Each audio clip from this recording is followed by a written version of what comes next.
What's going on, everybody? Welcome back to the channel. Big Dog Brett, thanks so much for tuning in. Don't forget to hit like, subscribe, and share.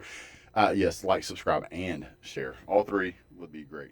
Okay, so I've waited 3 days. Be 3 days now because I didn't want to be the first person to jump onto the Alabama beatdown train. Yes, I enjoyed watching FSU win that game just as much as every other fan in college football, except for Alabama fans. And I want to put this out there because I took a lot of heat for the videos that I made about Kalen Deboer, and it was the Alabama fans, and I'm gonna name some of y'all. It was the Alabama fans that were telling me that I didn't know what I was talking about. Okay, that's usually true. I usually don't know what I'm talking about, but here's what I'm gonna tell you. Um, I ain't been wrong yet about bad coaching hires. I pointed out that Bo Pelini was a bad hire. I caught hell in the comment section about I didn't know college football, that he helped LSU win a national championship, blah, blah, blah, blah, blah. What does he do? Goes to LSU, gets fired almost immediately. Now, if we go back to the videos that I made about Kalen Deboer, I pointed out that Kalen Deboer didn't know anything about SEC football. SEC is different. There's no reason for him to have been hired. I went over his qualifications and all the reasons why he shouldn't be a head coach. And now, all of a sudden, after Kalen Deboer has absolutely keep Kalen Deboer forever. Kalen Deboer is doing exactly what not only I said he would do, but he's also doing exactly what I want him to do. He is an undercover agent for Georgia. He just doesn't know it. He has dismantled this program. You want to talk about doing more with less? Doing less with more. This guy has one of, if not the most talented roster in all of college football. He walked into a completely overstocked cupboard. He had experienced talent. He had Nick Saban helping him. He has the Alabama playbook. He still has access to Nick Saban. He has essentially unlimited resources when it comes to doing whatever he wants to do because everybody at the Alabama program is already bought into Alabama being successful in football. So let's do whatever it takes to be successful in football. And then what do? They went out and hired a trash coach. Yeah. Lane, I called it on Kalen DeBoer and Lane Womack, and I told you guys up front that this guy had no business at Alabama. He still doesn't belong at Alabama. He should be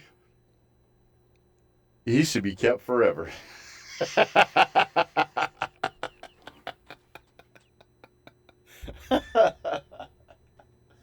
Why? Why did any of you think that this was going to work?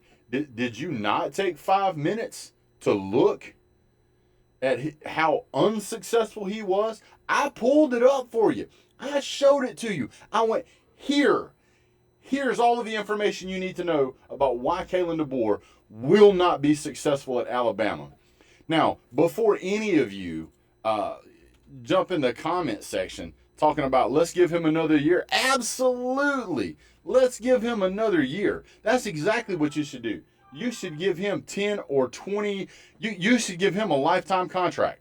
You should give him a lifetime contract because Kalen DeBoer is my favorite head coach.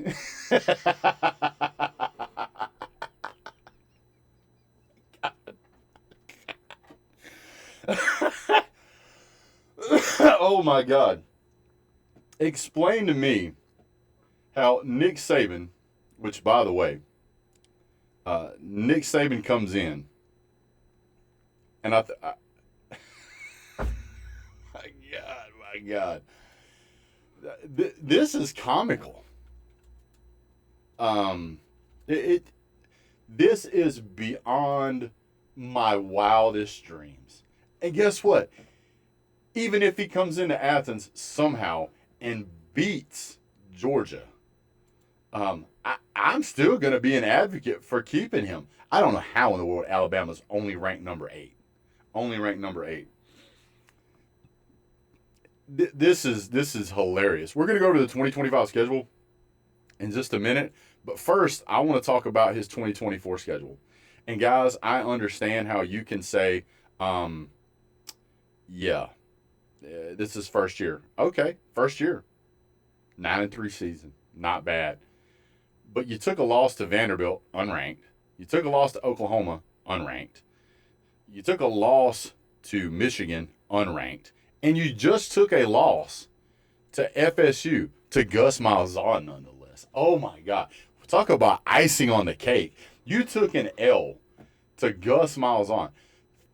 What is this, like 3 out of your 4 losses are to unranked teams? I can't. It took Nick Saban like 125 plus games to lose that many to an unranked. Guess what? You got some more coming. You got some more coming. Now, oh my God. This was hilarious. This whole game, like Alabama, because they have that predictor, the analytics stuff. Alabama was when it was still 7 to 17. 7 to 17.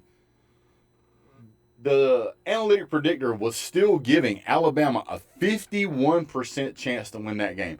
And then right before halftime. After halftime, it was all FSU. All FSU. My gosh. Go look at the box score. Embarrassing. You got Ty Simpson, which I can't for 1 second believe that anybody for half a moment thought that Ty Simpson was going to be anywhere near as good as any of his predecessors. Tried to tell you guys that. He goes out and throws. His QBR was 48.6. He had 2 interceptions, 254 yards. 254 yards is good, but his completion percentage was like 50%, 23 for 43. When was the last time, I can't even find the stat, when was the last time an Alabama quarterback went 50% or even close to 50% in a game? I can't remember that.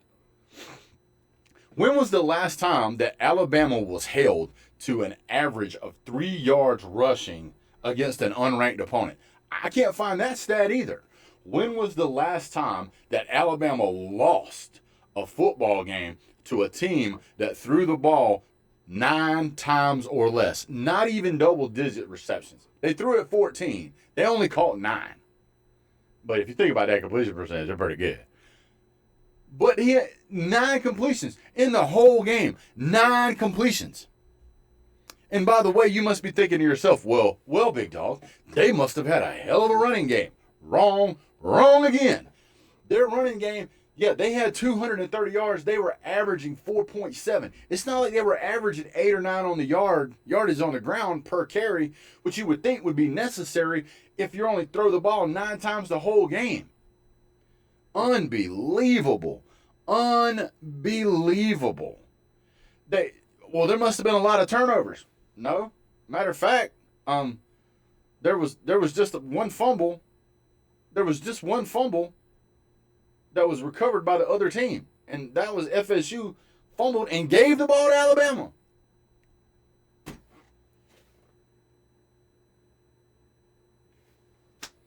Unbelievable. Unbelievable. Oh, and guess what? Alabama did not return a single punt. Not a single punt. Now, they only punted the ball 3 times. That's it. They only punted it 3 times. What are y'all doing over there? Players lollygagging, jogging out on the field, taking their time. Here's somebody else probably complaining about how bad Alabama is. Stand by for this. Yep. Yep. Jeez. My phone has not stopped. Some Alabama fans are starting to come around and figuring out, you know what? Dang. Big Dog Brett tried to warn us. He tried to warn us. Hold on. As a matter of fact, let me see. Let me go and see if I can find it. Let me see if I can find it. Nope. Let's see. I can't. This guy. I did a live reaction show. Saban out, Kalen in, Bama doomed. Told you about it. Let's see if I can find it. Here it is. Bama in more trouble. What date was this on? Just type in Bama in more trouble on my channel. You'll find it. Because I pulled up all of the stats. I pulled up everything. Might have been the video before this one. But man, this was absolutely an embarrassment. And I loved every second of it. Hey, let's talk about the rest of your schedule. Florida State lost. Big L, giant L. You were favored. Oh, and by the way, every one of these unranked games, Alabama was a double-digit favorite. Still lost. Lost by 2 touchdowns to Florida State, so that's a minimum of what? 24 points? That's a blowout of blowouts. I mean, a 24-point swing? Wow, dude. Wow. What in the world happened?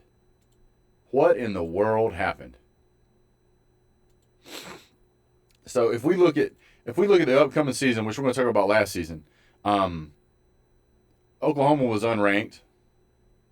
The only thing that's kind of helping you is that you lost to number 11 Tennessee. Worried about getting in the playoffs. Y'all ain't gonna make a bowl game. You're probably not gonna make a bowl game. Let's talk about what's coming up. So, lost the last 2 games in a row. Lost the game at the end of the season last year and the beginning of the game this season. So we got 1 L walking in the door here. Florida State, that's an L. It's on the ULM. You guys lost. I think you guys lost. You guys have lost to them in the past. Unbelievable. Then you got to play Wisconsin. That's a 50-50 game. That is a 50-50 game. Your first 3 games of the season are supposed to be cupcakes. You'll be lucky to be 1-3 or 1-2. And then you play Georgia.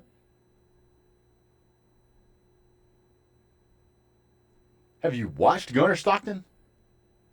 Go back and look at what he did to Texas. Go back and look. Hey, he lost in the Notre Dame game, but his numbers were great. He did his job. Vanderbilt.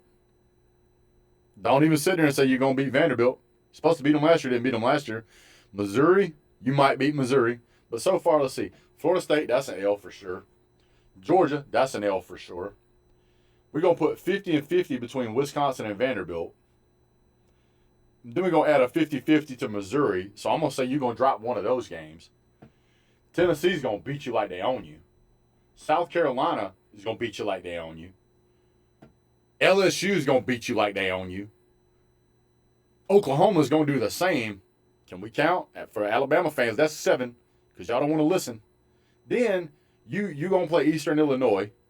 Maybe you win that game. And then you're going to play Auburn. Look at this, Alabama fan. That's 8. That's 8. Oh, my goodness. You guys have the potential. Let me go back and look.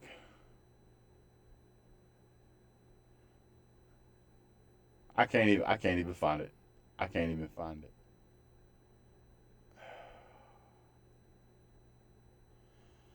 We're not even going to talk about like all of the Heisman candidates and winners that's been at Alabama. You guys have 4 Heisman winners since 2009. 2 of those has been a running back. 1 was a wide receiver, and then 1 was a quarterback in Bryce Young. And this is what he has turned the program into. This is what Kalen Deboer has turned it into. Alabama fans ought to run and hide. Y'all better never say another word to anybody. I don't know of any program that has fallen off this hard, this fast. Yeah, I get it's the first game of the season, but you also got to open your eyes to the realization that this is the FSU team that is hodgepodge put together. They have a quarterback that came in, told y'all what he was going to do, bent you over his knee, and spanked your bottom black and blue. And there was nothing you can do about it. And he wasn't beating you with his arm. Oh, no. Oh, no. He came in. He's selling T-shirts on you. Nick can't save them.